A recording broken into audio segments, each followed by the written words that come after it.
Top quality और consistent performance के लिए सिर्फ सिल्वर पंप नाम याद रखना। હિમાચલ પ્રદેશના ઊંચા પહાડો જ્યાં પ્રકૃતિની સુંદરતાની સાથે સાથે ભયાનકતા પણ જોવા મળે છે।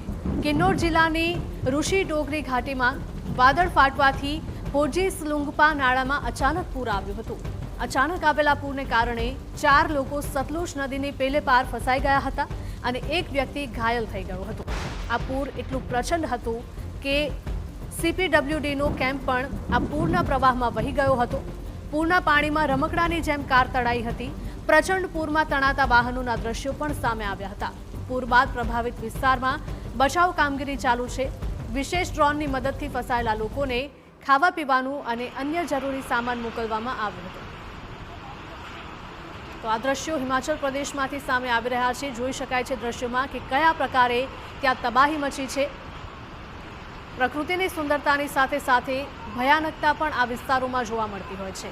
કિન્નોર જિલ્લાની ઋષિ ડોગરી ઘાટીમાં વાદળ ફાટવાની ઘટનામાં હોજીસ લુંગપા નાળાના આ દ્રશ્યો છે કે જ્યાં અચાનક પૂર આવ્યું હતું। અચાનક આવેલા પૂરને કારણે 4 લોકો સતલુજ નદીને પેલે પાર ફસાઈ ગયા હતા અને એક વ્યક્તિને ઈજા પણ પહોંચી હતી અને આ પૂર એટલું પ્રચંડ હતું કે CPWDનો કેમ્પ પણ આ પૂરના પાણીમાં વહી ગયો હતો। પૂરના પાણીમાં રમકડાની જેમ ગાડીઓ તણાઈ ગઈ હતી જેના પણ દ્રશ્યો સામે આવ્યા।